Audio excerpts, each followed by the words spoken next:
Yeah, I suppose that does look exactly like speed gaming. I just, usually err on the side of I'm probably wrong anyway. So that worked out for the better anyway. I got the explanation. Appreciate you telling me. And of course, we all know what a big day is. Walrus Prime not being shy about that. We are going to get started here. Well, in the hour and a half or so, or the 90 or so minutes that we're going to have in this run, lots of things we can do to be fast. The best thing we can do here at the beginning of the game is to just mash buttons. We want to get through these text screens as fast as possible. One thing that you can't see like an input display for it, but one thing that our runners will try to do is they'll always try to clear out that last text box in any sequence by using some button that's not going to cause them a bad input. L and R are all buttons that we don't use for anything, and any face button whatsoever can clear out that last text box, even D-pad inputs. So we'll try to use this throughout the run to shave a little bit of time off of, bad button presses. That's right, folks. Big day and go Tina. There are fantastic racers on screen for us here, and you're going to see just how hard they've been working on optimizing their movement. Speaking of movement optimizations, there's a couple of things we can do early in the game to go fast. Important thing is that we don't want to waste time on bumping into things. Every time Link has to kind of slide past an object when he's moving by it, he's going to readjust himself, and that's going to waste some frames. So at every opportunity we can, we're going to walk straight through doors. We don't want to nudge into the corners.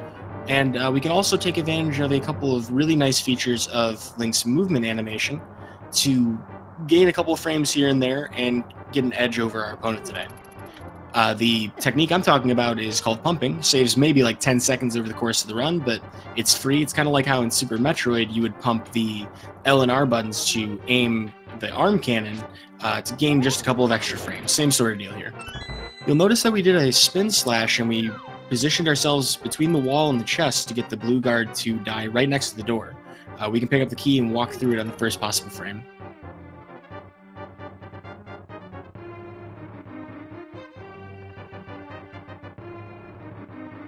But you'll see the pumping here, just to kind of explain how this works, because this is relevant in different ways as well.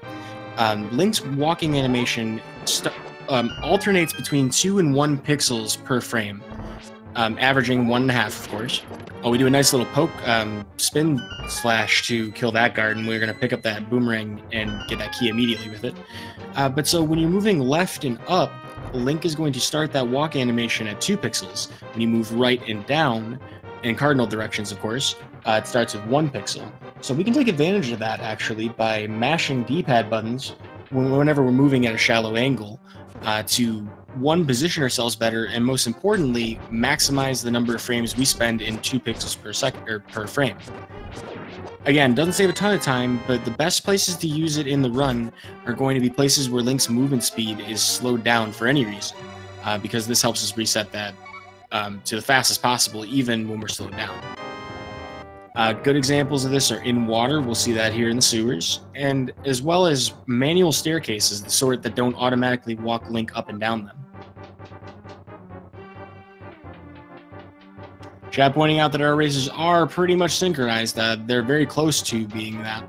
There's a couple things that we could do to get ahead, though. One thing you'll notice is whenever they leave an automatic staircase, they're going to hold left or right. The reason why is because you have about 20 or so frames of lag if you walk straight down or straight up out of a staircase. So in the first frame, we're going to want to be holding left or right to cancel that. We'll get another example of that after this blue guard in the next room.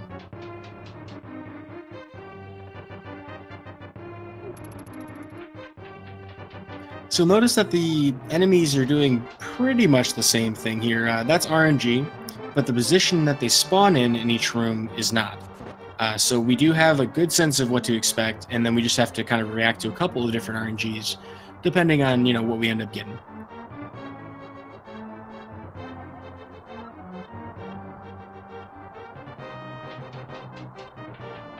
In an ideal world, our runners will leave the Hyrule Castle in under 6 minutes with Zelda in tow at the Sanctuary. Still a couple of instances of RNG ahead that could impact that. We have the Key Rat, who can move in a couple of different directions and delay ourselves from getting through. We also have some snakes that might get in our way. We have a boomerang for that, though, and if our runners have quick wits and react well, they'll be able to get past no problem. We're coming up on that right now. Walrus getting really good RNG, same with Tina, and they're through that room with absolutely no problems. Walrus barely spending more time to get that boomerang off.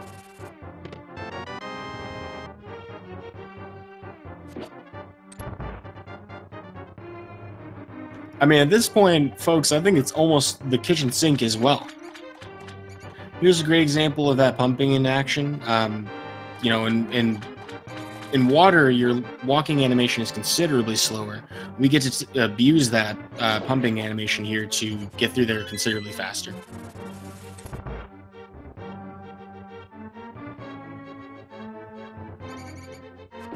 Walking along the left side here will make sure the bats don't hit us. You end up losing a little bit of time if you have to boomerang a bunch of rats, but the damage boost backwards from the bats would usually be worse. Holding right as we leave that door is going to skip a text box where Zelda tells us we need to pull the switch. Can't skip the second one, but both of our runners are escaping in less than 6 minutes. Very good split.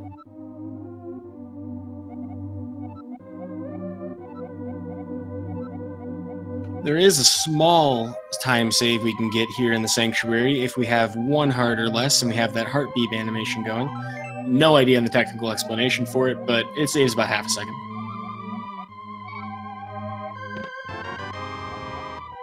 Neither of our runners are going to opt to save 3 seconds to skip that heart. Can't blame them. Much more costly to die. In Eastern Palace, for example, you probably lose at least a minute.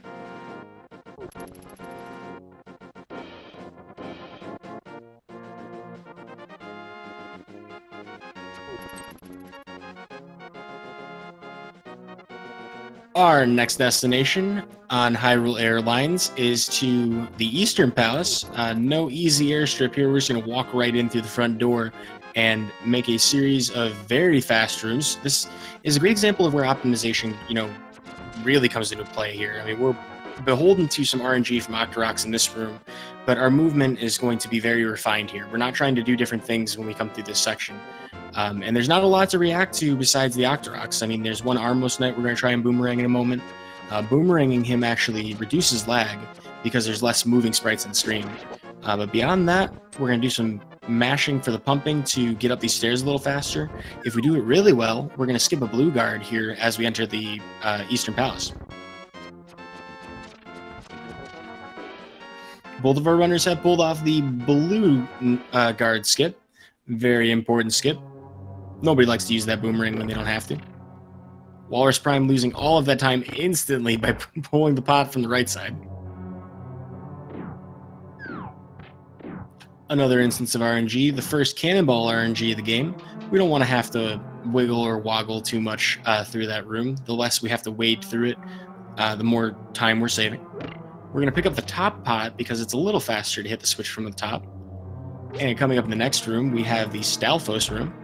There are normally 4 of Stalfos skeletons that spawn, but by abusing the spawn trigger in the room, which is based on where Link is standing when he crosses it, we can get one of them to spawn under a pot and another to spawn outside the room. We throw 2 pots to kill the other 2 as they spawn. Very fast room.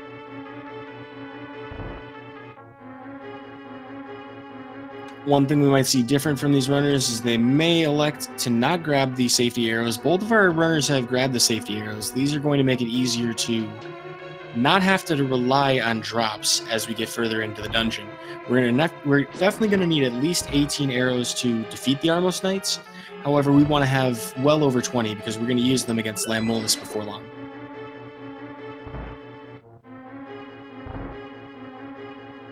Tina saves a little bit of time there by using the boomerang, not having to walk to the key like Walrus Prime did. The best example of a room where you can actually mash the pump and the big key damage skip. So we're going to bump into this Popo, pick up the pot. When the invulnerability frames end, we're going to stand on the switch, and that'll spawn the big key chest without killing everything in the room. Walrus Prime getting very close to a death there. He's going to have to be careful as he walks into the back half.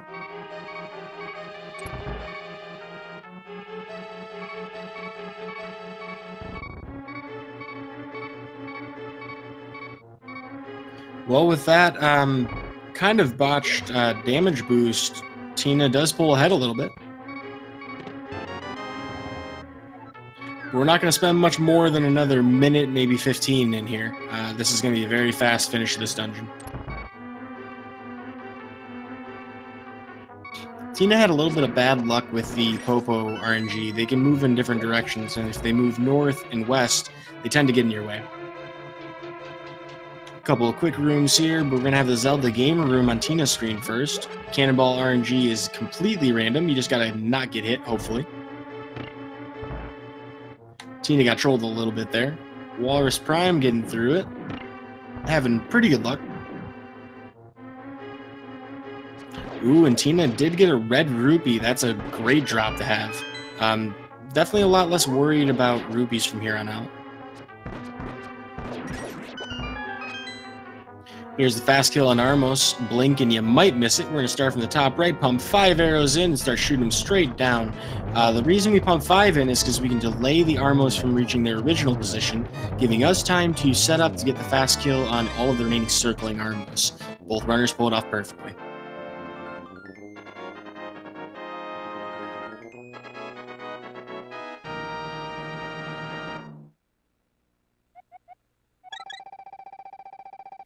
Well, they're splitting just over 11 minutes. Definitely a decent split. Both of these runners perhaps having done sub 11 many times, but for what they did get in RNG, certainly an acceptable time.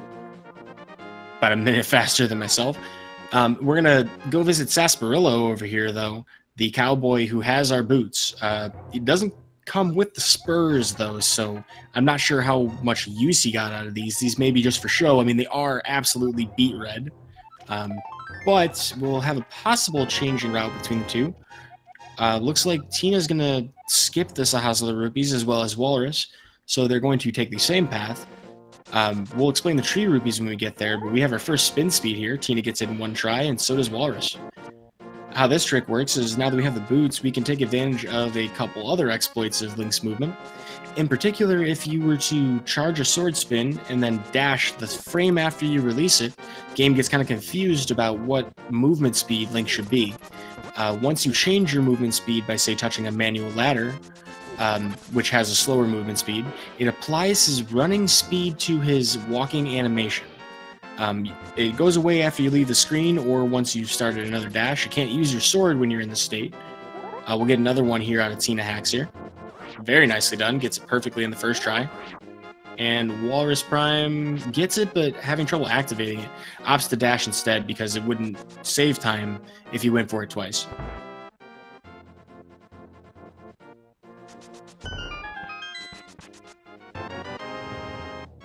Well, we have our literacy now. We can go to the desert, pray to the Landmolus for good RNG, and hopefully they'll let us in.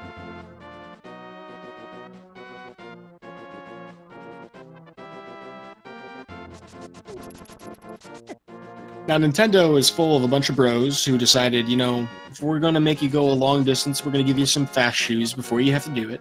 So all of these screens here are all about making sure we maximize our dashes. We want them to carry us as far as possible with as minimal movement outside of them as possible. We also line up with this bush on the left with Walrus Prime there to dash alongside the water there. The reason we do that is because we don't slow down as much if we don't walk all the way in the water. So 4 pixels per frame when you're dashing compared to the 1.5 you get walking. Absolutely great way to save time. Scrivo in chat pointing out that tinahacks did use a menu buffer to switch to the book before dashing up. Very smart tactical place to do it. No reason to switch beforehand. And that pause buffer puts you in a perfect position to get an almost perfect dash every single time.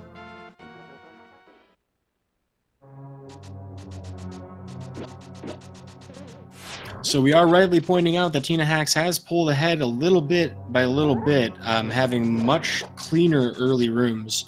However, Landmolus is the great equalizer. Even if you're good at it, sometimes you just get trolled.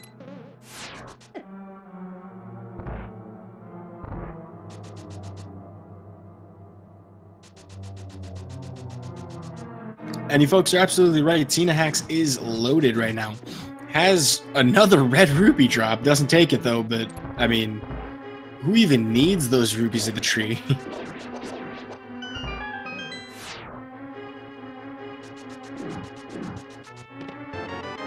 Runner Watcher with the true knowledge of the lore of this game. We absolutely need those 8 red coins if we're going to get that last power star. By the way, thanks for commentating my match. That was fun to watch back. And educational. On many levels. But next up, we have the Circle of Pots room. Tinahacks does pick up a couple of pots there. You're going to see Walrus Prime do the same thing to pick up some extra arrows. We can get 10 in this room, and there are 5 available. Well, an easy 5 available to us on the way to Lamolus, although we could pick up another 10 if we needed to.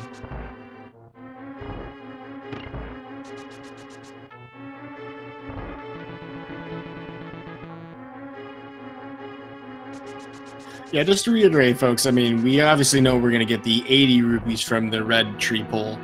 We obviously don't need to have 47, but it is a wildly high number to have at this point.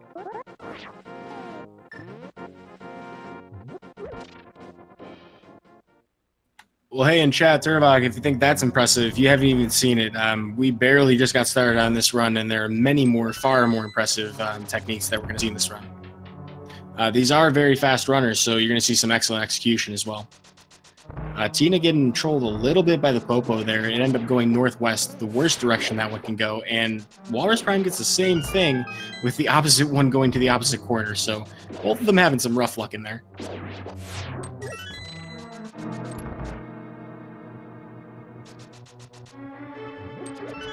But next up is our favorite RNG boss in the entire game. Everybody, please, a round of applause for Troll Molus. How this works is the position of the first cycle is always going to be the same. However, that's the only thing that stays the same. Their flight path and angle and distance is random every time. It takes 4 arrows to fell each one individually, and we want to try to get at least 1 or 2 into each one in the first phase. Getting this fight done in 3 or 4 phases is considered pretty quick. Going to 10 is not that unheard of.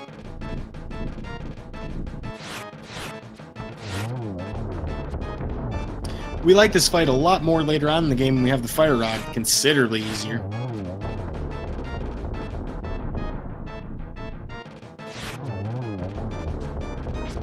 Well, it looks like Walrus did gain a little bit of time back, although maybe half a cycle's worth. It's hard to kind of time that up with each other.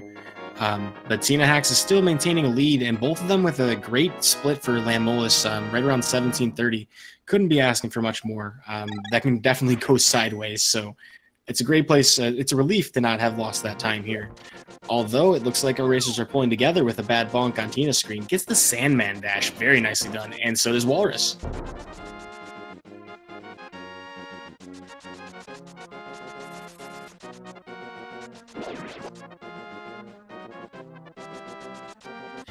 We do have a fancy schmancy minor glitch coming up. This is one of those permittable things that we allow in the game. It's called fake flippers. What we're going to do is we're going to trick the game into thinking we're supposed to be swimming in a no swimming zone. So we don't have the flippers. We're not supposed to be able to swim. But by lining up with this bush, moving diagonally, and jumping into the water, 1 pixel away from the screen transition, we have a very brief window where we can actually move into the screen transition. Game doesn't really know what to do with us. We bypass the check for having flippers, and it just assumes that we, can be swimming here. So, very dangerous state. We can actually soft lock it. Both of our runners pulled it off perfectly, though, so no issues there. The best part about this, though, is that the swag of it only saves maybe like 6 seconds.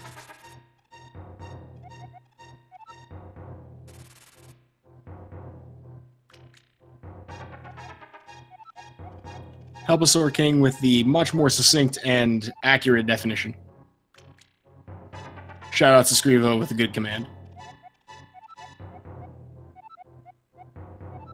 So, seasoned runners will know that it's going to be 4, 1, and 3, the number of text box for the old man there. You can use that to mash L and R or D-pad buttons to make sure that you don't accidentally do a quick little stutter step dash, because you can't dash with the old man. Matt Alex in chat asking about whether or not we have a choice of running 1.0. Absolutely. You can run 1.1, 1.2. Certain glitches don't work in those versions, but there's nothing saying that you can't do that. I always recommend pointing it out, in your run, just because there are differences in the versions, and people may be interested in seeing a run under a different version. We have at least one, I think 2 entrances in this tournament who have played on 1.1 and 1.2 respectively. Most notable things that you'd miss are item dashing, spin speed, torch glitch in 1.2 is gone, and a number of other small things.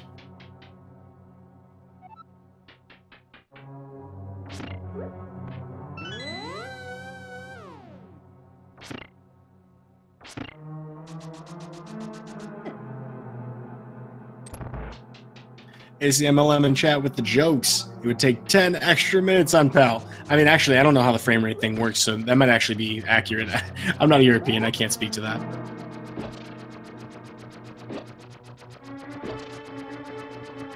Well, our runners are completely synced in the tile room. At this point, they have opted to do almost the exact same thing. They're just going to wait here and do some dashes to recharge their sword.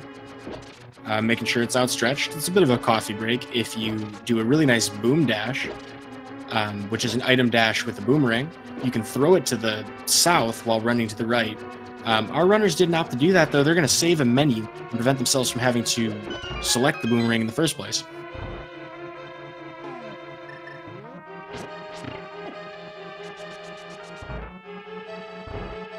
Now, our runners don't want to take a lot of damage here because they're probably not going to hit the safety switch in the upstairs section, so they have to be very careful to maintain their health here. And Tina does pull a little bit further back in the lead with better response patterns from the Red Stalfos Knights. Stalfos Skeletons? I think it's just Stalfos.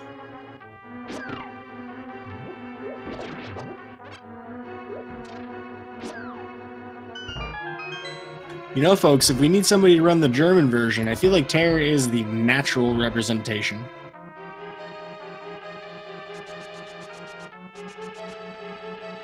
So interestingly enough, I think Tina did actually hit the switch. Now, it's a very smart, race-safe, technique to do, to go that route, because it doesn't really cost you any time, and it's just like one of those like silly pride things. Of course, we do value swag in this community, like that really nice, perfect bomb jump from Walrus Prime. But at the end of the day, death is so much worse than really anything else in this run. We see a small hitbox manipulation here, not manipulation, but exploit here to walk right past that bumper. Game doesn't anticipate you to be in a certain Y coordinate. And here we have the Trolldorm fight. Moldorm, or the Moldy Worm, can take 6 hits from your sword. Has a tendency to try to knock you off. There are no railings on this arena, and the middle hole there in the center of the arena will knock you down 2 floors instead of 1 as it is outside. Last thing to note is that the last hit of Moldorm is he's in an enraged phase. He moves twice as fast. Both of our runners using smart dashes and holding their sword out against the ledge to make sure they don't fall off. Having a great fight. Looks like Walrus Prime did pull a little bit ahead on that.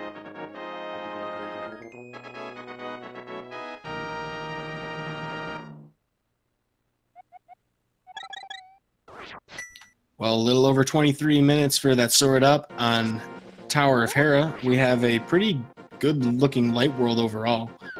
Nobody fell, which is a fantastic thing to see in Tower of Hera.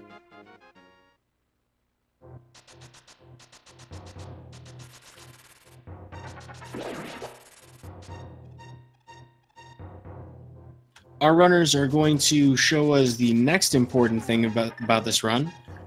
We need to go get some money. And as it turns out, in Hyrule, money grows on trees. In fact, all you gotta do is just murder some, helpless denizens and some guards. So the way tree pulls work is there's 3 different tiers. If you kill an enemy, you're gonna get green rupees the first time. That's tier 1. If you kill 4 enemies and take damage, you get blue rupees. And if you kill 4 enemies without taking damage, you get red rupees. So we're gonna get that blue one first, and on our way back out, on our way into the Master Sword, we're gonna kill 3 enemies. On the way back out, we're gonna use sword beams to kill a 4th. tinahacks making sure she got the bush guard there, won't have to use the sword beams on the way back.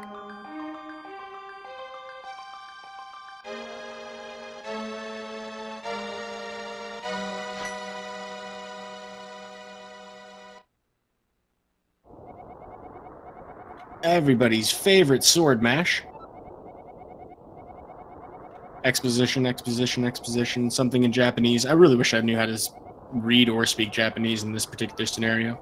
I always wondered if the soliloquy on the front that you normally get in the English version reads even similarly to the Japanese version. It's probably very different, but localization is always an interesting thing. Definitely something worth looking into if you have any interest in the history of these games. However, on our way through back through the Lost Woods, we're going to find out if there are any safeties being taken here. Looks like Walrus Prime has opted to skip the mushroom, so he's going to go through the whole run with very minimal health regen.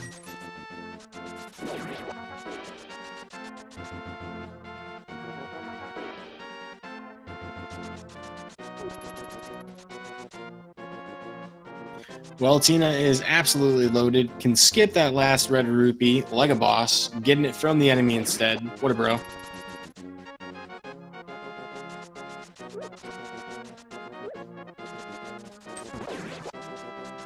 But now that that's all said and done with, we're not too worried about rupees for the rest of the run. We're going to pick up 2 sets of 300, possibly grab some in Palace of Darkness instead. But usually most folks are going to grab them from Village of Outcasts. In the meantime, though, we have a bone to pick with the guy who sent our princess into another crystal.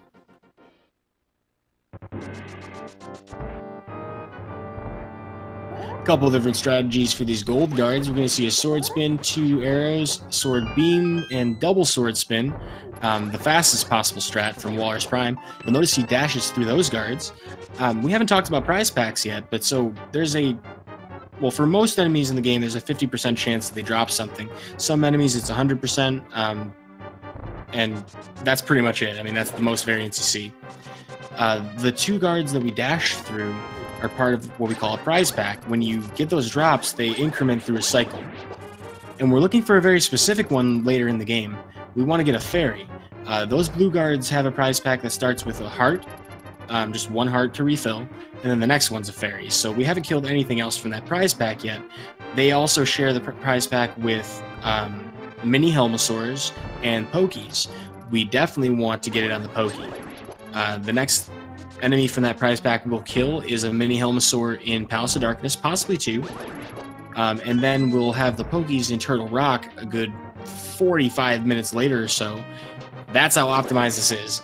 We want to get that drop right before the Chain Chomp room, which is one of the most dangerous rooms in the game. See, Walrus Prime actually spun his sword to get the attention of the guards, getting them closer for a sword spin. Here, the Circle of Pots room, we're going to see a very fast strat. We're going to throw those 2 pots, boomerang immediately, and actually have enough time to pick up some arrows on the way through. Tina with a little bit of trouble in the room, in the first red guard room, but getting a very good Circle of Pots room.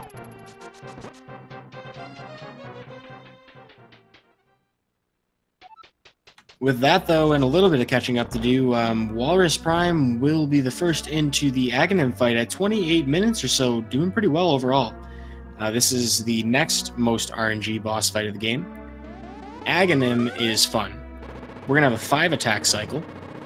One of them, the first one, is a guaranteed reflectable shot. It's an energy ball. Good old classic Zelda volleyball. Attacks 2, 3, and 4 in the cycle have a 50-50 chance of being the same thing or being blue balls. Here in the Link to Past community, we are not a fan of blue balls. Worst state in the game. Because you can't do anything with it. And then the 5th attack is a lightning attack, which we can't reflect. And then it all cycles back around. On average, most people will get somewhere between 1 and 3 for the total fight. We need 6 total hits to defeat Aghanim. Walrus Prime has 1 so far, which is kind of typical of the first phase. The very worst you can do if you get every blue ball possible and hit every guaranteed shot is 15. Somebody in this chat had that happen twice. Feel bad for him. Must suck. But both of our runners have 2 so far, and Walrus up to 3 at this point. The one thing that stinks about getting these blue balls is that you might get an extra cycle that you have to wait through that lightning attack, so there is a threshold where it starts becoming more and more punishing. Walrus could be done with the fight already if he didn't get 4 blue balls already. And then, of course, the last thing to note about Aghanim is we do, in general, want to knock him towards the center of the arena. He warps to a random position each time, but he generally gets there fastest from the middle.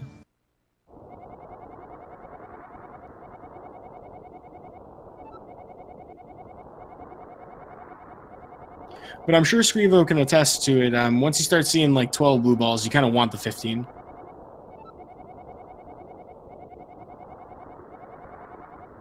Well, 4 blue balls is relatively poor luck. However, it's not bad or catastrophic in any way, and it looks like our runners both have the same, so shouldn't have really much of a difference between the two besides the small difference in warp distance for Aghanim and possibly their reaction time, but they're coming out of this pretty close together.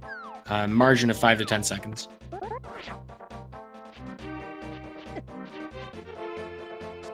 Walrus Prime gets a nice spin speed out of the desert ladder there, or desert staircase. Not a huge time save, but it looks nice. Alrighty, so Walrus has done very well to collect just over 110 rupees, 111 for swag, I think. We need all of them except for that one for a extortionist friend of ours. Who knows what kind of life he lived in the light world before in the sacred land before it became the dark world. But he needs 10 rupees. He's going to charge us this just to be our bodyguard for, like, I don't know, 4 dashes. He doesn't hang around that long. But then we turn around to try and get him on our back. He needs to boost up to this platform or the statue to knock this switch down. He charges us 100 rupees of extortion money just to let us in the door.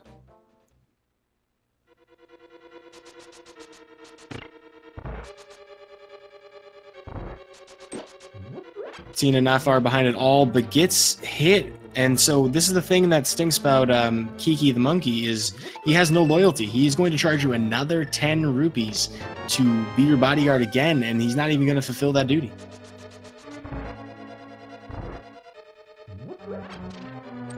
That being said, the gatekeeper has decided to cooperate with Tina. I'm going to let Tina into the dungeon. Meanwhile, Walrus Prime is taking advantage of that mirror heavily here in Palace of Darkness, because if we didn't have it, this would probably be like one of those places you bash your head in the wall. First thing we do is we go left to get that key downstairs, we go back through the middle to grab a couple more keys and get the big key. After we've done about 6 laps around the arena, we're about ready to qualify for the Olympics here. We're going to do everybody's favorite Olympic sport, the hammer jump. Not as popular as the triple jump, but we're getting there. However, it does require 2 perfect movement, or 2 perfect positionings. So now the Walrus has the big key, he's ready to go get that hammer, but he doesn't want to spend time walking through a maze. That's a waste of time. We are going to clip ourselves into a railing by placing a bomb on a perfect Y coordinate pixel, and Link himself on another perfect Y coordinate pixel on top of a collapsing bridge. Do you think it sounds crazy? It's even crazier to see. Walrus Prime about to do it on the left here. A lot of people will use pause buffers. We already have to switch to a bomb anyway. And Walrus is so fast at this, he's able to throw another bomb over and switch to the mirror for when he does pick up that hammer. Gets in one try, a very beautiful bomb jump. He's going to go pick up a key just south of this door and mirror the heck out of there so he can go fight the boss.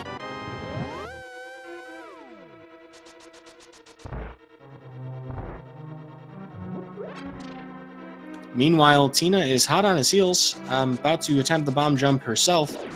Walrus Prime going back through the same section. He's going to have to cut a right and hopefully get a sexy statue, but Tina is taking advantage of the reset movement speed on the far left edge of the bridge.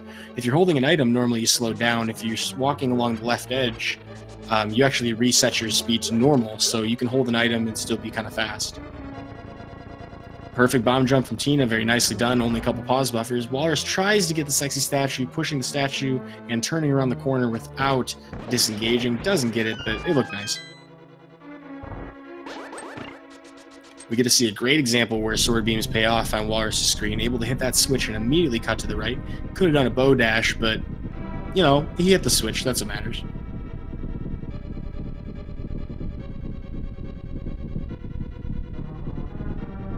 The best thing about having the sword beams, though, is when we get to the basement here, we're going to save a pause menu for an item switch, because we're not going to have to switch to bow or boomerang or whatever. We can just hit it from there. And Tina almost getting the sexy statue. It was like... What's an almost sexy thing? Come back to you on that one. Maybe another run. Walrus did take a heart of damage in the turtle room. We don't have a lot of health to spare here, and taking 1 heart of damage actually makes it so 1 2 heart piece of damage is much more lethal to him than it would normally be. Here in Helmasaur King fight, though, we need to do 17 hits to the shell with the hammer to knock it off. We can also use 4 bombs, but very few people do that in the speedrun. After that, it's roughly the equivalent of, well, it's the equivalent of 8 sword slashes with the Master Sword to finish him off, or equivalent sword spins.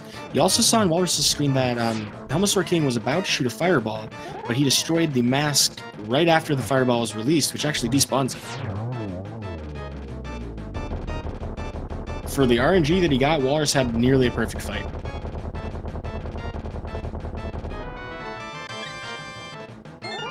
You can also use an outstretched sword to extend the hitbox of the hammer and get some hammer shots in on the face.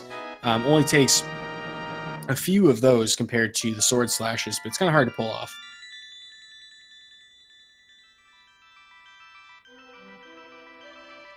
Tina, in her fight, we want to see as few fireballs as possible. The swords swing not too bad at all, and gets the fireball despawn. Very nicely done. Going to go for hammer strats. Very impressive to see always. And is just a smidge away, but has only 1 heart left. Has to be very careful here. Ooh, dodging fireballs. And pulls it out. Very nicely done, Tina.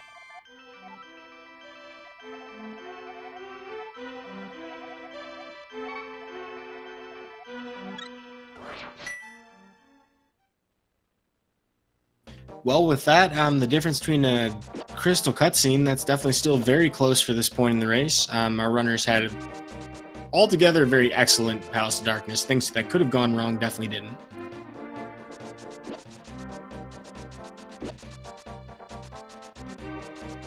Shmup for Life making the fantastic point. Shout outs to Sankheart. Sankheart saving us once again.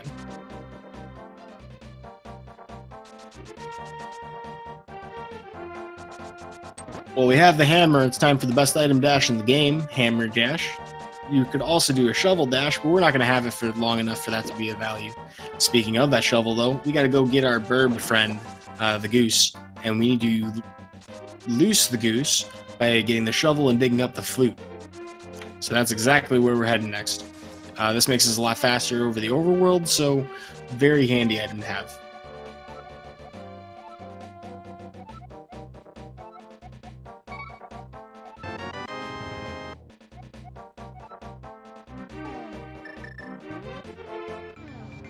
Well, in the world of Hyrule, there is one thing that matters more than anything else. It's how many times do you have to dig to get that flute, and Walrus Prime pulling off the exceptional 1 dig. That is an absolute privilege to see in an RTA setting. Ooh, Tina with a last-second hammer dash. Actually started the dash before doing the hammer and then corrected it with the hammer dash. Great heads-up thinking there. This spin speed that Walrus is doing is really important because we have to beat Usain Bolt, the fastest guard in Hyrule, in our Olympic qualifier. Very important if we want to get that gold medal for our country.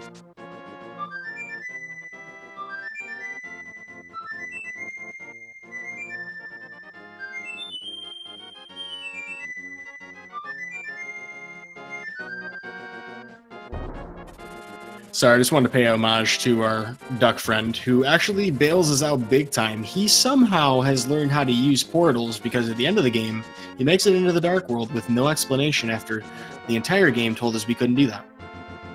And tinahacks also getting the 1 dig.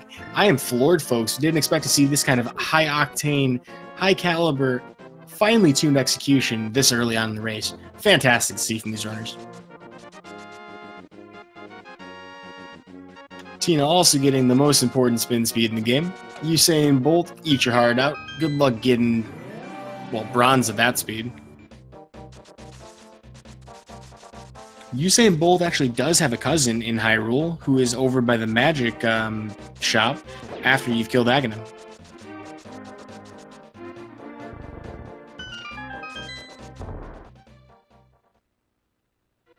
So I hear everybody in chat not saying right now, hey, Yuta, why are they going to number 4, Thieves Town? Like, that's not the intended dungeon order.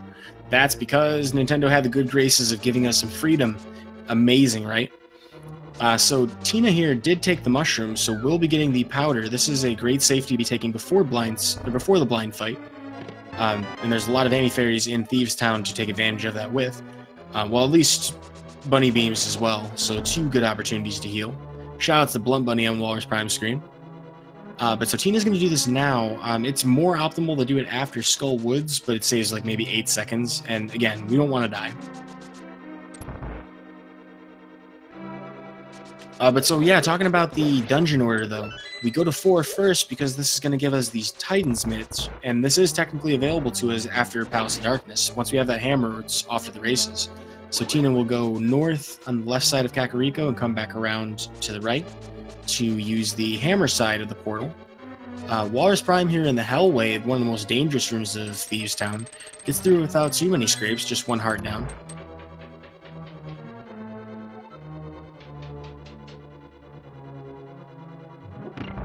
Definitely one of the most important places to not take heavy damage in this dungeon.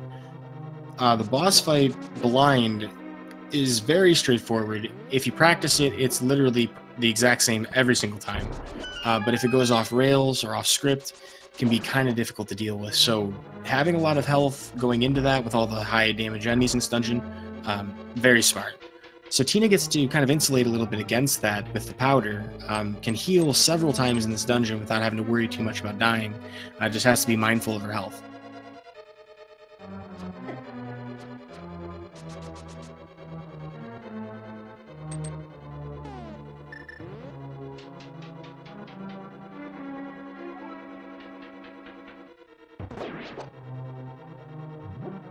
Interesting question in chat about a damageless run.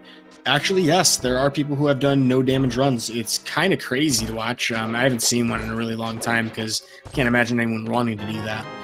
But yeah, absolutely, you can go through the entire game without taking any damage.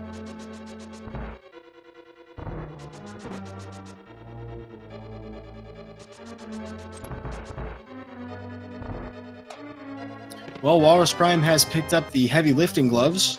Now that he has that, he just needs his talcum powder and he can do a new powerlifting world record. In the meantime, though, his female friend, the Maiden, is going to give him a nasty surprise upstairs. Tinahacks is about to make that a possibility by bombing open the hole to make the hilariously named boss Blind somehow vulnerable to light he can't see. I'm sorry, that just doesn't make a lot of sense to me. Nintendo didn't really make a clear thought there. And of course, there are actually 6 eyes on Blind, so that's, 3 times the problem. Walrus Prime having a pretty good fight so far, having a little bit of irregularity, but deals with it perfectly. Didn't take any damage in that fight, doing a great job of dodging and reacting to the weirdness of being off just a little bit.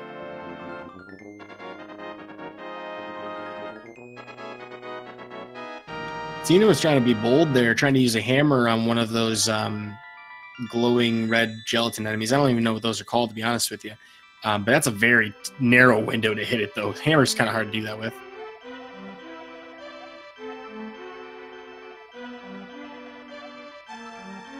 Yeah, Run Watcher and Chad making a great point about Blind's movement patterns. If you do everything right, he's going to move in the exact same position, in the exact same direction. But if something goes wrong and you time your last hit of, say, one of those phases a little bit late, Blind may actually go the other direction upon respawning the last head. And so Walrus Prime had a good fight because he recognized that and adjusted. Was able to make the last 3 hits instead of whiffing on the first one, which would have messed up the other ones.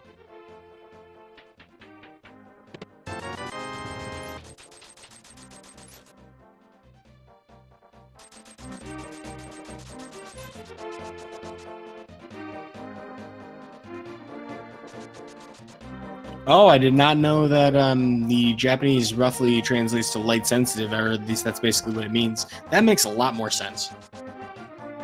Although, you know, kind of strange how that localization panned out. Those two things do not mean what they're not the same thing. Walrus Prime is about to show us why it's so important for us to do Thieves Town first. Tinahacks having no problems finishing up that blind fight. Also a really good adjustment to react to the different patterns. But because we have those Titan's mitts, we're able to go rescue that blacksmith and get our tempered sword very early.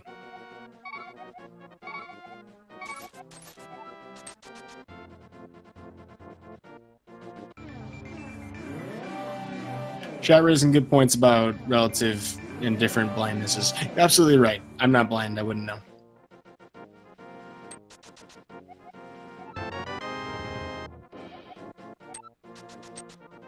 But with the tempered sword, we are going to be much greater of a threat against every single boss in this game.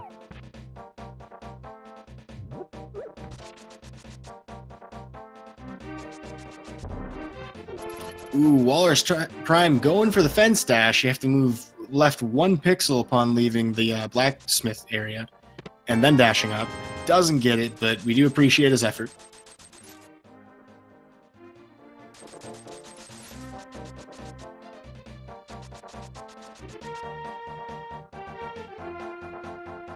You also notice that on the way to the blacksmith, or the bullfrog, Jeremiah Frog, Tinahacks also picked up 300 rupees from the bombable hut, and Walrus Prime grabbed the other 300 from the C-shaped house. These are all the rupees we're going to need to pick up the flippers, which even though we fake flippered earlier and can do so to get to Ice Palace, we're definitely going to need it for Swamp Palace.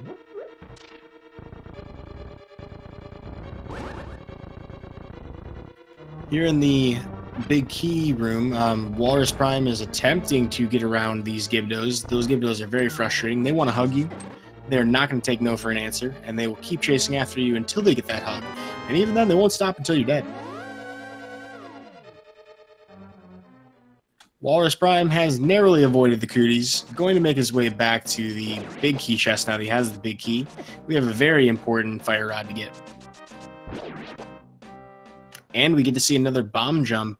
This one can either be a 2-pixel window where you're standing, or more likely, most people will try to do a dash bump. Walrus Prime using a spin to make sure you didn't fall off the edge. Very smart technique, because that'll always get you as close to the edge as possible.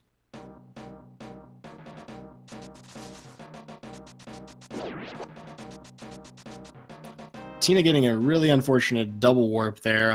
Just a weird position. Probably intended to do the warp south of that point after falling, but no worries there. Also not getting the fence dash, but at least we're 0 for 2 and not 0 for 0 for having not tried.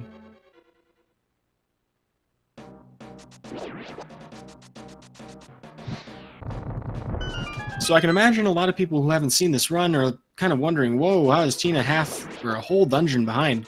It's not really like that. Skullwoods is just that fast.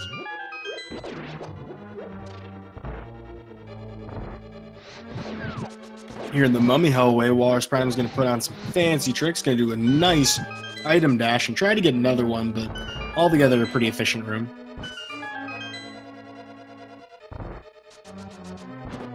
Got to kill one more mummy to get a key, and we're going to go fight a big old Mothula. This fight could be over before I have the chance to explain it, so all I'm going to say is don't poke him into the spikes, try to hit him against the blocks, do a lot of damage. Fire Rod's good for unsticking him. We'll be done in just a couple of hits here.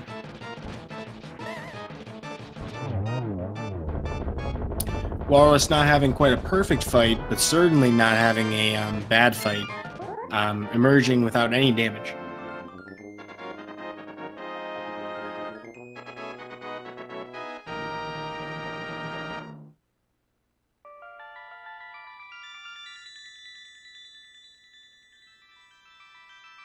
Seeing some theory crafting in the chat about the nature of the red sword, also known as the bread sword, and the possible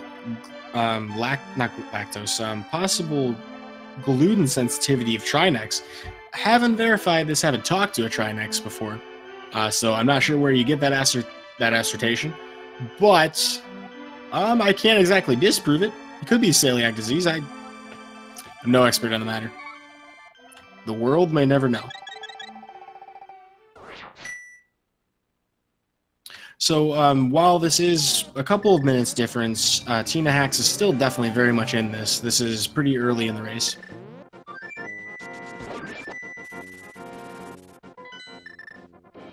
Question in chat about what constitutes a major glitch. A lot of things. Generally speaking, though, the most egregious ones are going to be things that break game mechanics and allow us to completely subvert intended content. So fake flippers is not considered a major glitch because, you know, you're not like skipping a dungeon or something. You know, you're just taking a faster route through, you know, kind of like an exploit of the movement. But something like exploration glitch, which lets you clip into walls and explore an entire subworld and just walk into the Triforce room, those are considered major glitches. Another good example is the YBA, or the Yasuhura bottle adventure, which you use by using a potion as you walk through a door transition. Does some very weird things with Link's position, but in the meantime, we have a Mothula fight out of tinahacks. Has to be careful with the sword beams because sometimes that knocks Mothula back into the spikes, which we don't want. All in all, just a fine fight, though. Did perfectly fine. So what you're going to see Tina do next is what Walrus is doing, which is picking up the Quake Medallion. We're going to use the warp at the Hyrule Castle gate to get us into the Dark World. That gives us a chance to make a portal here to take to Zora's Domain. Very fancy routing, very highly optimized game.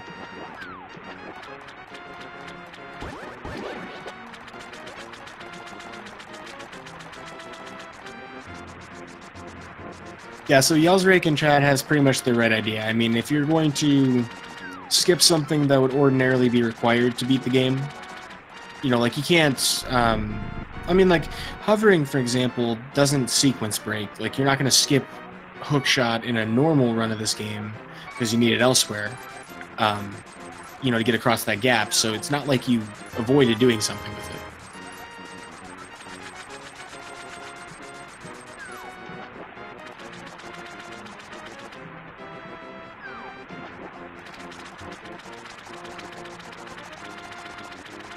But we are done paying up for this seed. Probably a good time to start a piggy bank. Walrus doesn't have any time for that, though. Certainly not any porcelain to make a bank out of. So he's just going to forget that he has rupees from the rest of the way out. Certainly doesn't have a bottle to put a potion in, so that's not even on the table.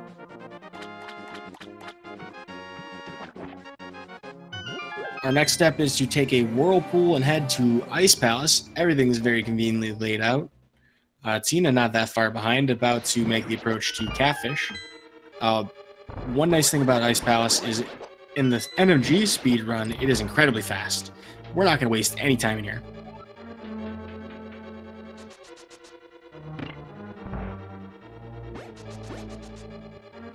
We have a room to the bottom here that we can just pop in and out of and, you know, call it a day. The one to the right, we do have to kill the Penguinators. Also, fun thing on tinahacks screen here, we're setting up for a quick warp. There's an exact Y pixel that you can stand on, and when you do a warp with a mirror, or if it's a warp tile, or basically a warp tile in the overworld, the warp animation will be faster by about half a second just based on where the camera is positioned. The game takes a little bit less time to load through it.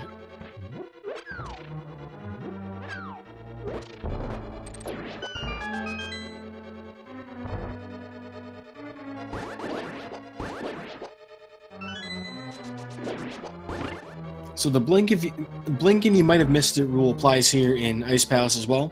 Walrus here is doing a bomb jump to skip around these pegs here. This skips roughly half the dungeon because you would normally have to go through the other half in order to hit the switch that we avoid here.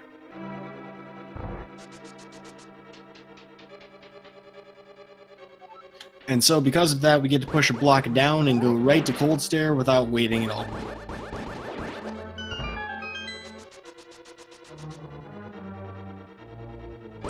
It's also very important that we have full magic walking into this fight, because if we don't have full health to do sword beam strats, we won't be able to kill the ice shell surrounding Cold Stare at all.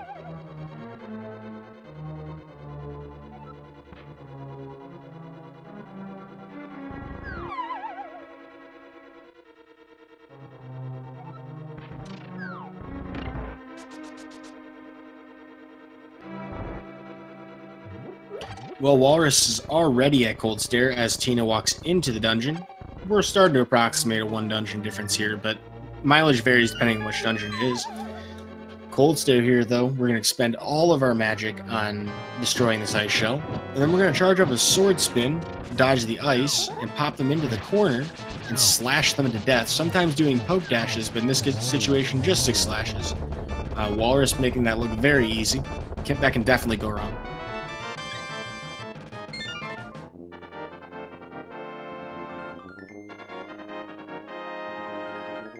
But don't count Tina out yet. Tina is winding her way through Ice Palace, having a very good run so far. Certainly nothing to be, looking down on yourself too much about so far. I mean, both of them are running very cleanly overall.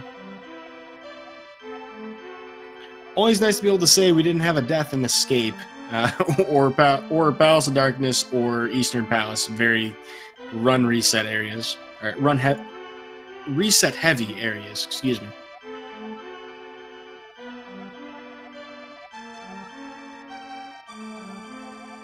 Well, Walrus is going to mash some text box. However, Tina is going to attempt a bound jump. This will be fun to see. There are actually 3 different positions that you can line link up with that are pixel perfect to get this bomb jump. Tina was a little bit too low there. Setup looks good on my side, though.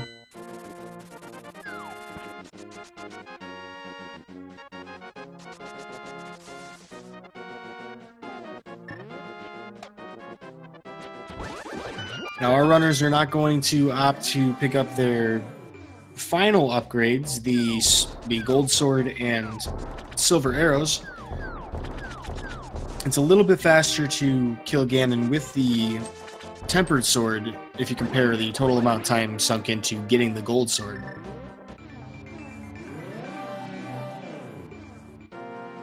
So for that reason, we're going to go into Swamp finally. So the dungeon order is kind of funny. If you go by the numbers on the crystals, we start with 1, and then we head to 4, and then we head to 3, and then we head to 2, and then we head to 5. Oh, no, I'm sorry, I got that wrong. 1 to 4 to 3 to 5 to 2 to 6 to 7. Game's crazy.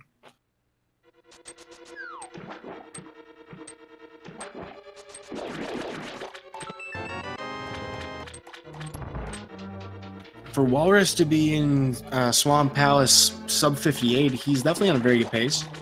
Anytime you're in Swamp Palace at about an hour, you're certainly having a decent run. In the 130-ish range, probably 135 or lower. If you're here at Walrus's pace, you are looking at a sub 130 potentially.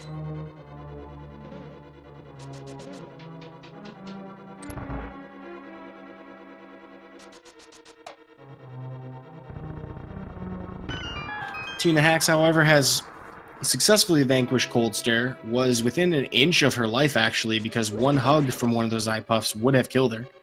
The ice attack from the ceiling does 2 hearts of damage.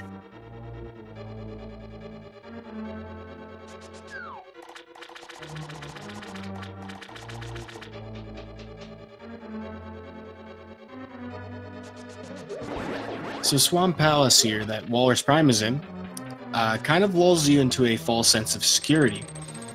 It's not very difficult. This dungeon is designed to be the next one you do after Palace of Darkness, so we're expected to have less hearts, less equipment overall, and we are also supposed to have a Master Sword instead of Tempered Sword, so we pretty much trounce everything we come across here. Now, the part that's deceptive is it's very easy to lose time to being complacent. Dashes are very important in here. Swimming mechanics are critical. We don't want to waste any frames that we could lose just because we're kind of taking quote-unquote a breather here. You don't want to let up at this point in the race.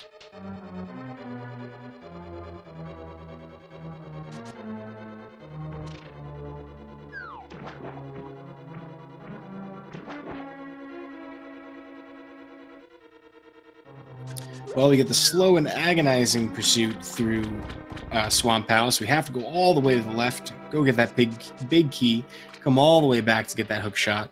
Thankfully, the back half's pretty fast, though.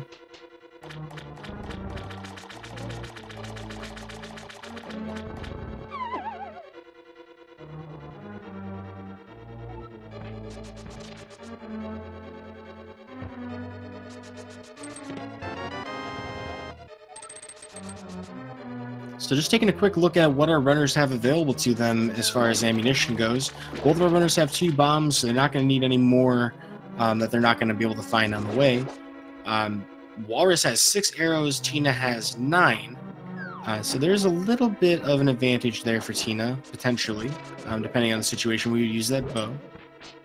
We definitely want to keep our arrow count as high as possible throughout the run, since without wasting time, of course, since so many enemies are so well killed by it.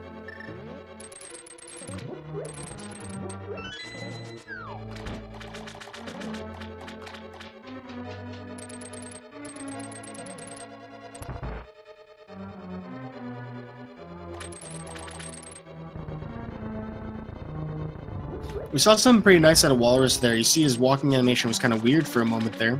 The reason why is we activated something called super speed through a hook dash.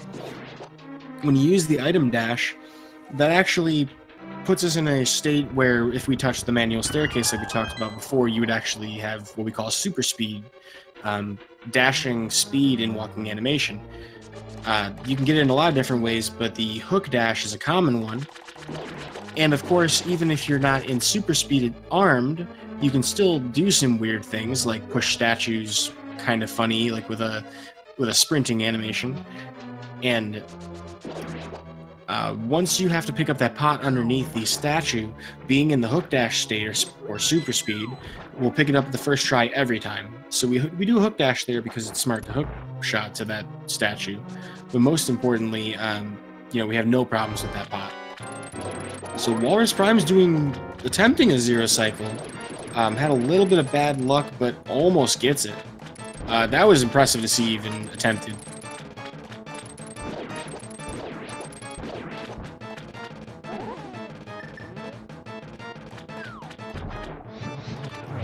Walrus opting for the fast kill strats with the fire rod, getting it perfectly. Very nicely done. Almost got the 0 cycle, but had a little bit of luck with the RNG movement pattern of Argus himself. With that, Walrus will move on to Misery Mire. But first, we have a little bit of shopping to do.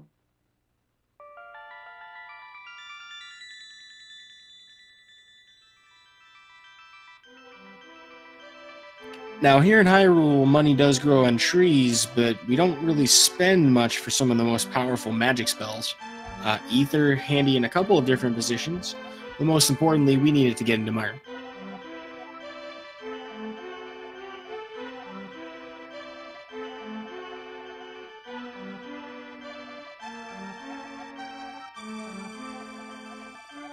Well, it would appear that the gap between these 2 runners has grown a little bit, but Swamp is a very slow place, and Tina's almost all the way back to the hookshot room. So definitely an opportunity here to catch up a bit.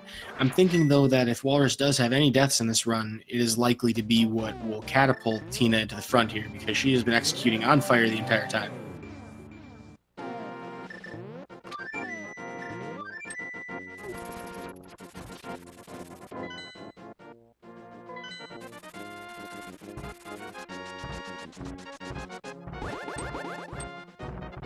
We'll have that opportunity to see that hook dash on Tina's screen here. See his walk animation looks kind of weird. And absolutely no problems picking up the pot from underneath the statue. Link is very strong.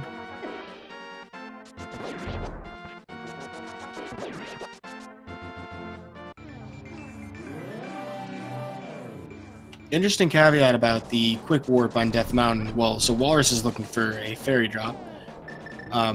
But so the first time you come up there is from when you rescue the old man. The camera's panned to a certain position, so you enter the portal from the right, and that will actually give you the quick warp. When you come back via flute, you actually have to go a little bit further left, as the camera is different from the first time.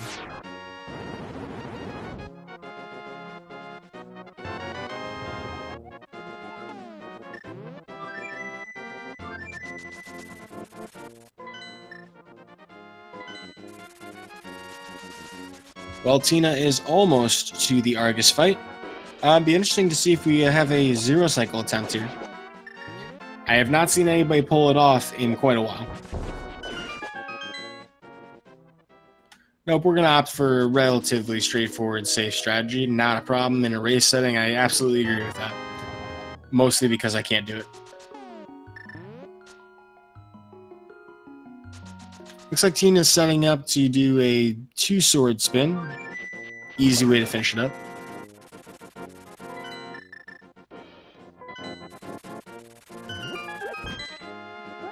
Alrighty, folks, you have paid your tickets to admission. You bought the pay-per-view. You're tuning in. You are live at about 11:15 Eastern Daylight Time. You know what time it is. We have the ether out. Murderdactyl's behind us. Walrus Prime is on the left side of the screen. Will we have the bird toss today? You're about to find out.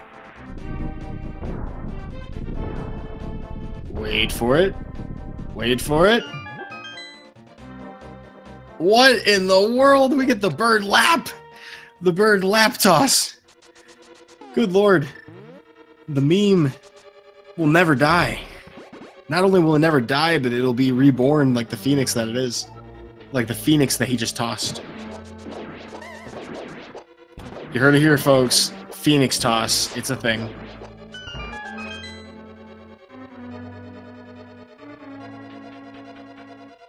Well, I'm feeling pretty hype, Walrus. Greatly appreciate that show.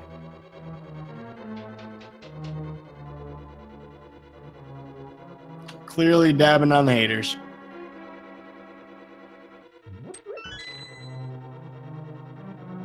That is right, folks. If you didn't know, Walrus Prime is the originator of the bird toss itself.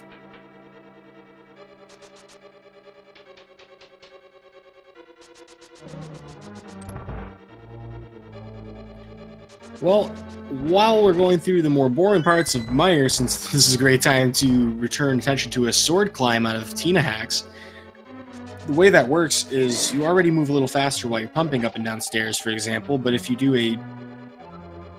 an item dash with the hookshot out and your sword outstretched, climbing that ladder, it'll actually go considerably fast compared to what you can normally accomplish both moving in that direction and on stairs. So it's a little faster than the normal strat, and then of course if you do a perfect sword spin after, it looks amazing.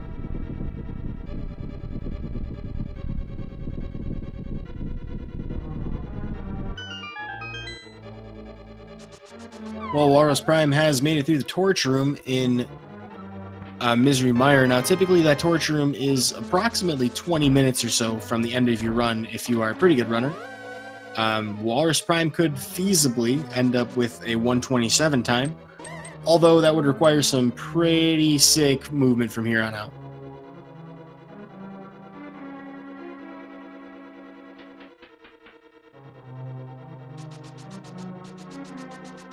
Next order of business, though, we need to go get our walking stick.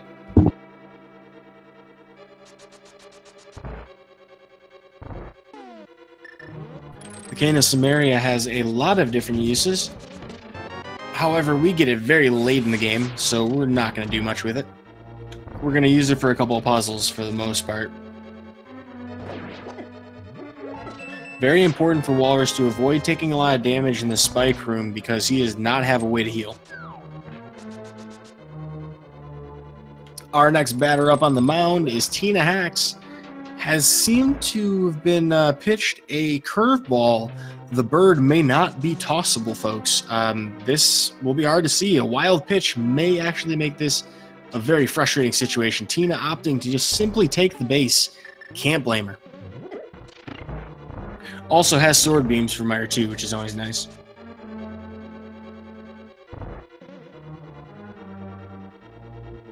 And you're going to see why here.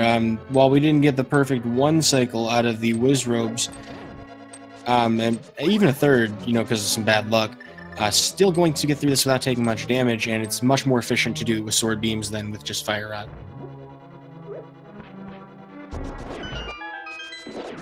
Well, no, so as it turns out, we couldn't do the bird toss there because that was actually clipped into the wall, so there was no way to pick it up. I've had this happen to me recently. I was very sad.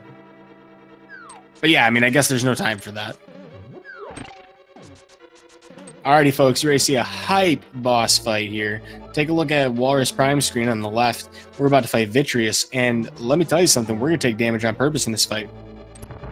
What we do is we hold our sword out to the left as we walk in, we hit that goop pile, we're going to do a sword spin after taking damage from the poisonous goop in the back half of the room. Doing this optimally has us taking only... oh gosh. Only a handful of hearts of damage. Those lightning attacks are dangerous. Almost pulled off the 0 cycle, but we're going to pump 8 arrows into that pupil and be done with it. 2 cycle, not the greatest. Could have been much worse. So this is an important milestone for Walrus because Tina would be able to catch him if he had a death there. Beyond a shadow of a doubt.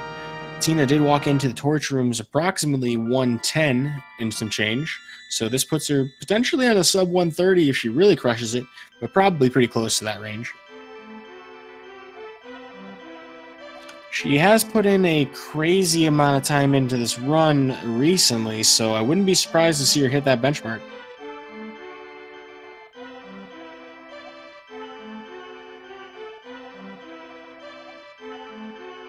Dwetta in chat asking about if this is a best of 1. They're in the group stage right now, so there are 4 people in each group. They're all going to race each other, and the best win-loss between, well, the best top 2 of the win-loss ends up advancing.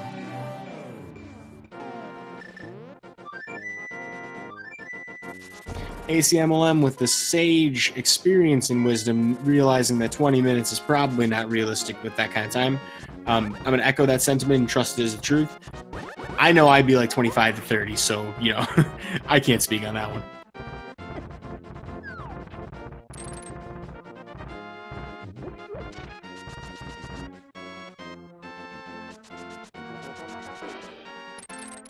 In the meantime, Walrus navigating through one of the most frustrating parts of Death Mountain, no problems.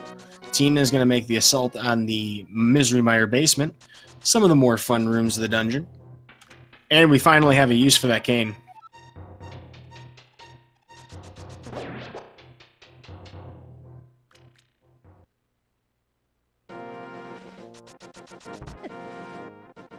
Ooh, Walrus getting dead rocked. He's going to move the screen to the left and come back to despawn it. However, he could just get blocked again, and that appears to be the case. Having slid past them and taking 4 hearts of damage, gonna be a little costly. Didn't even get the fairy drop, so gonna have to hope on this fairy drop to happen here in Turtle Rock. We manipulated that about 40 minutes ago in Hyrule Castle.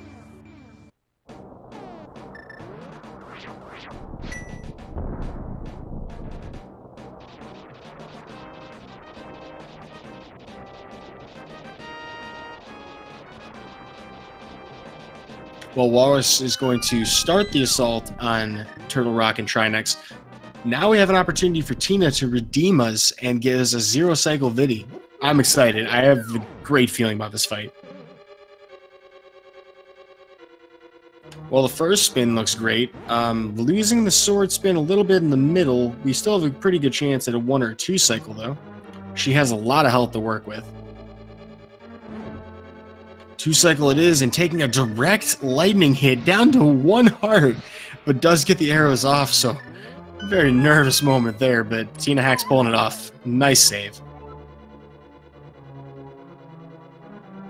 Going to graciously accept the full heart and magic refill. One of the nice things about the fights in this game.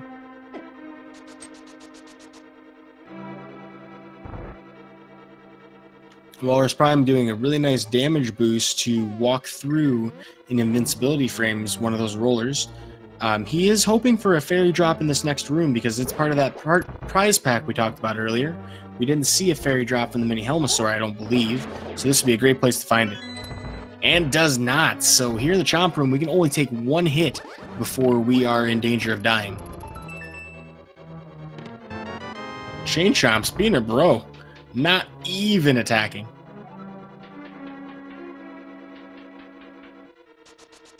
Well, that's definitely the scariest part of the dungeon for him. If Walrus hasn't had that prize pack yet, then he can still find it on a later pokey. We'll have at least 4 more that we'll kill or walk past moving forward in this dungeon alone.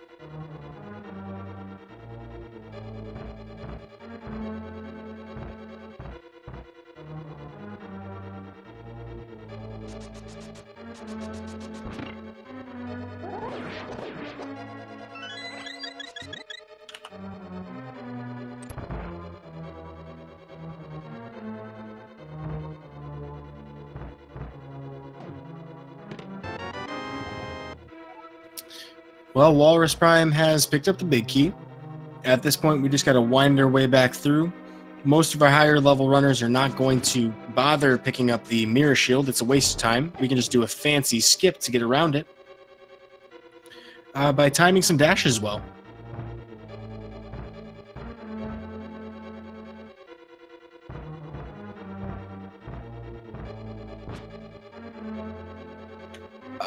Walrus did get the fairy drop earlier, okay. Or I may have just missed it. Thank you for pointing that out, though, Lana Bean. I appreciate it. Zwedded in chat asking about anybody using sprite hacks in NMG. For the NMG category for like submissions, no, you should never use a sprite hack. But I mean, people do sprite hacks all the time. Those have been popular for a very long time. The most commonly used sprite hacks today are going to be in the randomizer, of which there's like over 80 of them. I highly recommend you check it out if you haven't.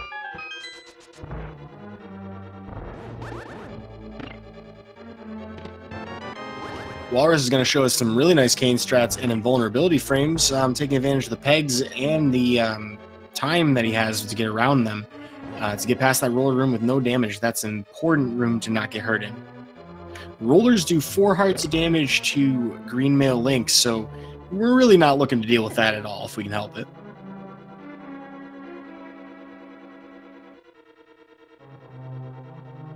You know, speaking of hacks of this game, you may also enjoy, if you have the right technical know-how to implement it, but MSU1 hacks, which basically take the soundtrack and replace it with orchestrated versions instead. Ooh, tinahacks taking a death on the roller room, so she's going to have to wind her way back through the first half of this dungeon to get back to that room. About a minute or so time lost. That's rough. Because she's having a really good run. I was surprised to see that happen.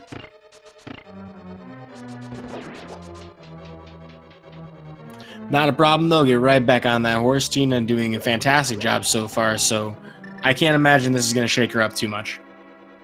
In the meantime, though, Walrus Prime's going to head up to Trinex. This is a pretty easy fight overall once you know how to do it, but it can definitely go wrong. He's going to do the backdoor strats, getting a little bit faster the first phase here. Missing 1 shot, though, having to be kind of careful now that we're in that position. We're using a lot of magic here. We also have ice spawning, which is going to make this much more dangerous. With 1 heart left, Walrus is in a really tough spot here. Trinex can move, and the head can also attack. That ice makes it very hard to dodge it. Ooh, Tina taking a death as well.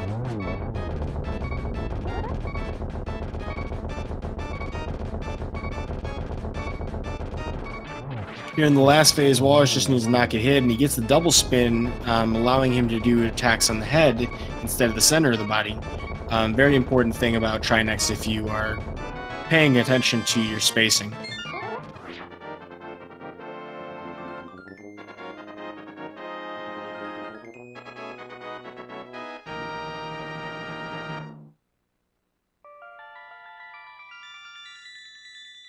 Well, Tina is in the Chomp Room, hopefully getting iframes, and takes 1 hit but does get through. She has powders, so she has that to fall back on, with a lot of the anti-fairies available to us ahead. Might end up waiting. Yeah, she's going to wait for the 4 anti-fairies that spawn in the next major room after the next pipe she takes. Well, folks, you know what time it is. We are about to attack Ganon's Tower. And this is the most fun part of the race to watch on a viewer standpoint, in my personal humble opinion, particularly with runners this good. I imagine both Walrus and Tina are going to have really fun to watch, gauntlets in particular. Tina does take the health refill, being very cautious, absolutely a wise choice to make here in Turtle Rock. Doesn't manage to get the spin speed, but will take intentional damage to remove the bunny beam, and gets the key on the second try. Well, I got one person with a big chess game, or they have a good sense of humor and a little bit of pity for me. Either way, thank you very much.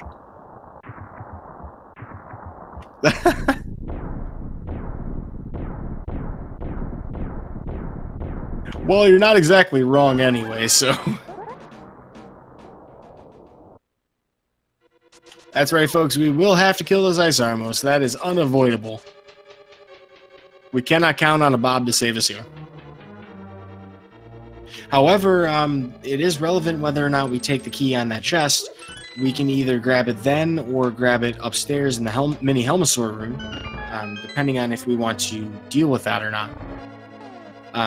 Tina having a little bit of difficulty with the Poke room, does manage to get through no problems though, and wisely knows where a bunny beam is in the bottom right corner, powdering it before picking up the pot, which automatically turns it into a fairy.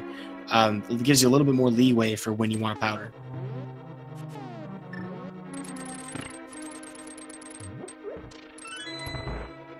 So yes, like we were saying with Gan's Tower here, though, we're going to pick up a certain number of keys. We're going to want to bring one upstairs with us, just so that we can, spend less time opening doors. And there is a couple of keys that we can get in that path, but we want to skip the ones that are time intensive.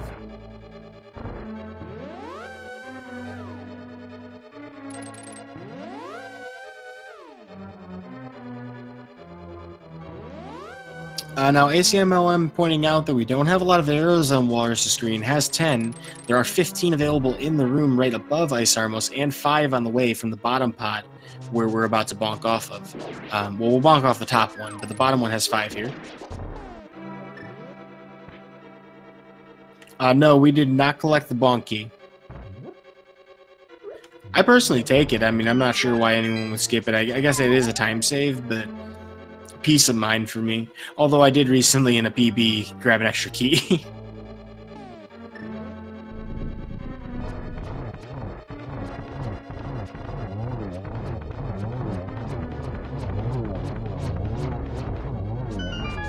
So Chad asking about where we are with this run.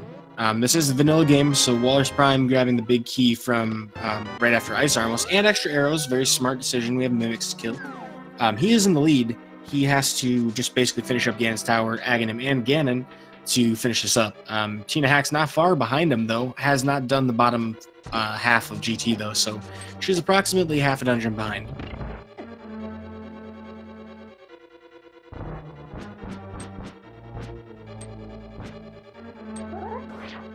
If I had to estimate how much time of a difference this is, I'd say about 5 minutes or so now, but I may be a bad judge of that.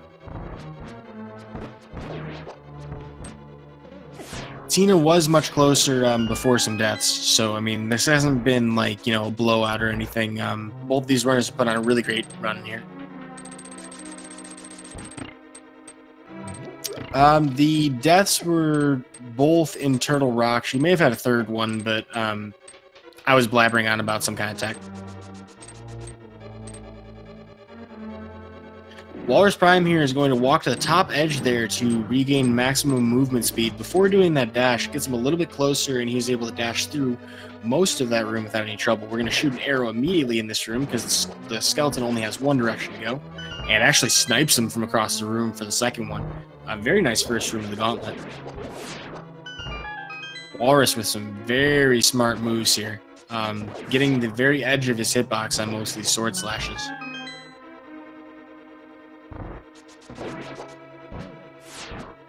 Getting trolled a little bit, but that fire rod's coming in handy.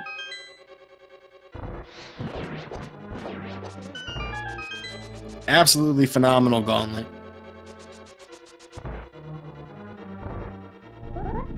Ooh, Tina getting a nice spin speed out of Turtle Rock. That's always nice to see. And Walrus Prime with a one-cycle Lamolus. Very low magic at this point, though. But that is a very fast fight. Here we get to see the Cane of Samaria be a useful offensive weapon for once.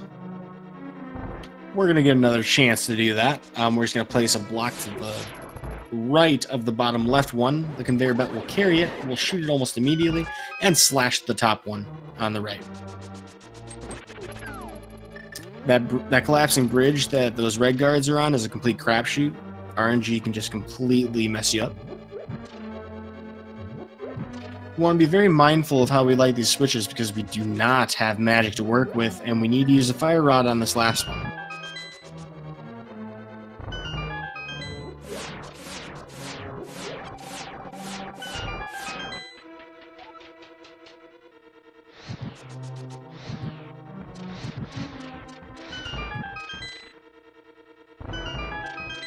Well, Tina seems to be doing just fine in the basement of Gan's tower. Having a little bit of trouble with that switch there. I'm going to have to backtrack a room, actually. That's kind of frustrating. But overall, having a pretty good run with the Gan's tower. Easily the most difficult part of the game anyway.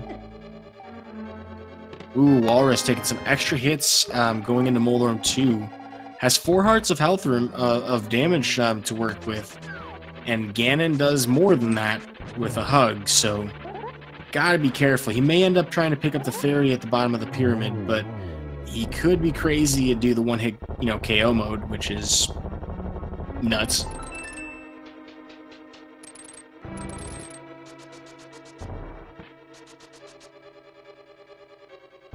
Well, while Tina makes her way to the Ice Armos fight through a very complex and convoluted warp maze, Walrus here is going to give us our first look at Aghanim 2.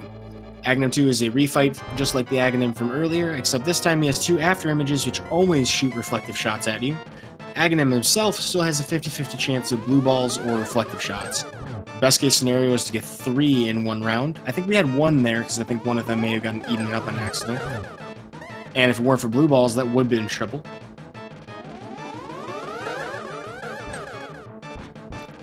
Geometry Wizard giving us a lot of trouble here.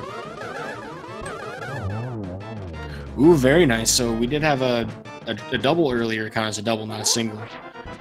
5-phase, or 4-phase or 5-phase, not exactly the greatest fight.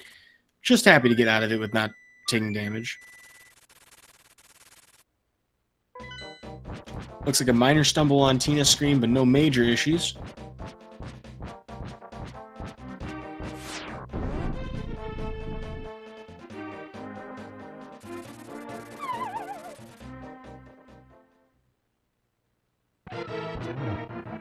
And the Ganon fight. This is a very fun and difficult fight. You gotta practice this a lot. We're gonna need 12 sword slashes with the tempered sword or the equivalent sword spins to increment the next phase. Walrus gets the first phase in 1 try. Looks to be getting some pretty favorable sword spins, but might have come up a slash or 2 short here.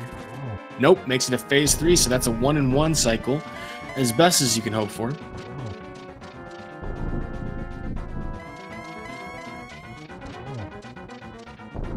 Looks like Tina got through Mimics, no problem. Now in the last phase, Ganon's going to try and turn the room dark. We get a free sword spin if we have good timing there. But more importantly, we want to light this left torch before the right one goes out. This activates something called Torch Glitch. The only version of the game it doesn't work on is 1.2. The right torch will now never go out. So now we can afford to use the fire rod to try and get an extra attack in per cycle. Just like the first 2 phases, we need 12 hits to finish them off, except this time it's got to be either a 3-frame window slash or a sword spin, which is much more forgiving. So we always do sword spins.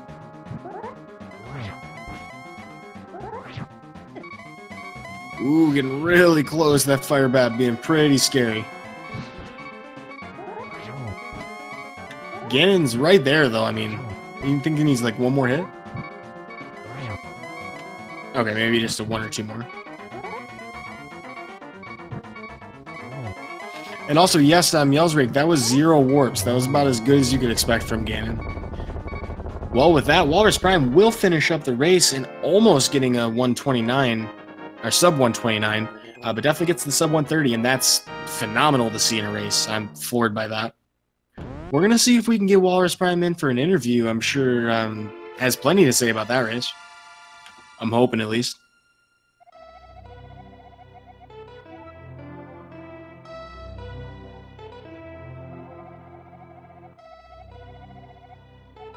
Meanwhile, tinahacks is making her way through the second half of Ganon's Tower, getting a pretty fast finish on that Moldorm fight. I believe that was a 2-cycle.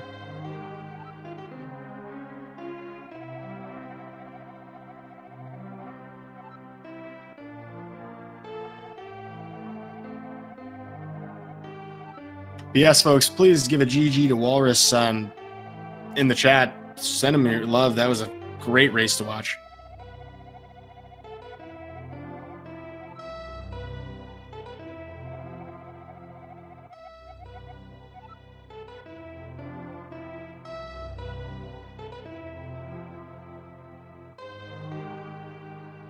Looks like we will be able to get Walrus in for an interview, so he should be with us shortly.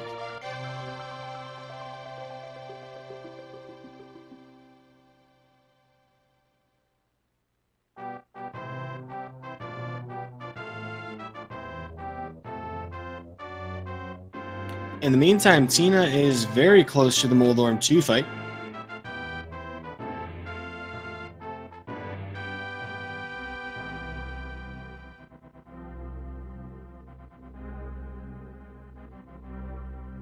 We still have that one key, so we're not going to have to pick up the chest in the next room. This would be a great time to be using that powder, though. I can see why Tina selected that.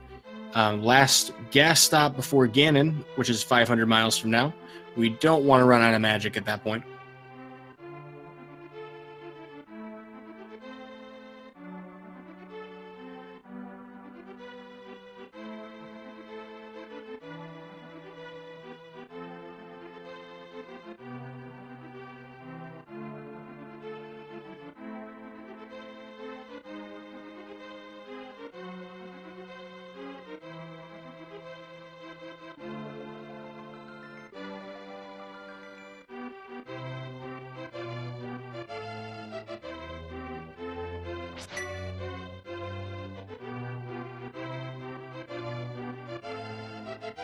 All right, well, Tina is walking into Aghanim 2. Let's see if we can get a nice 2 or 3 cycle out of this.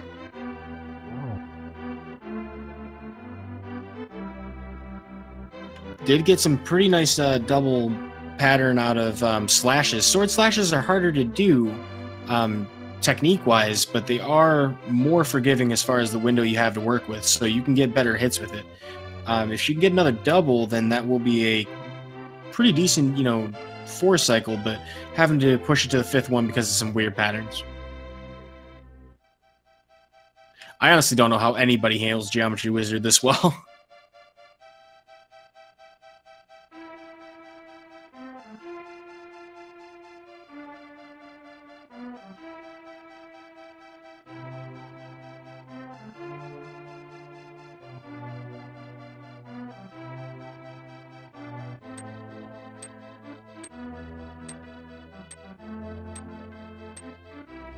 Well, here it is, folks. Tina will be fighting the pig, and on pace to do around a 135 if this goes really well.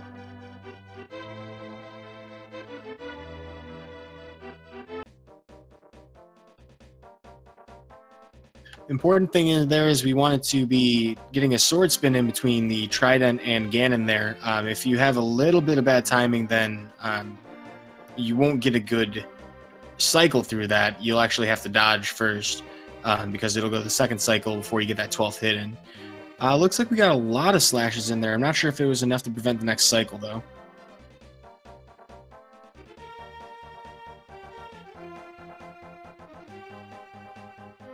No worries, though. Just a little bit of extra dodging. Getting kind of close to these fire bats. Ooh, gotta watch out for that hug.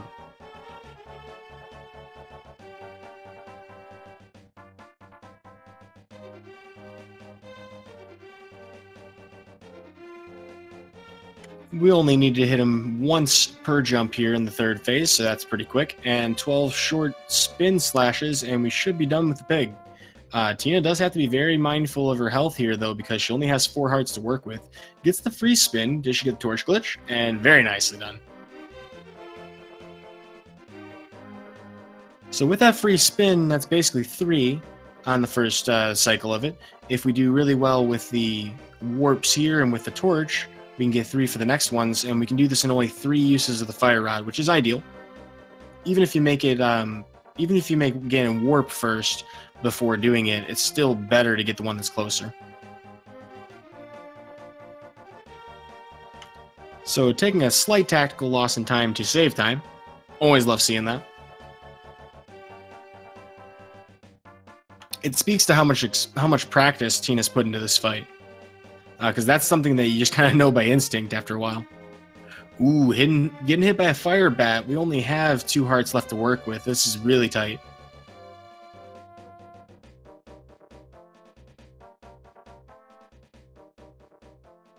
And that'll do it. Tina has vanquished the pig, just barely over 135.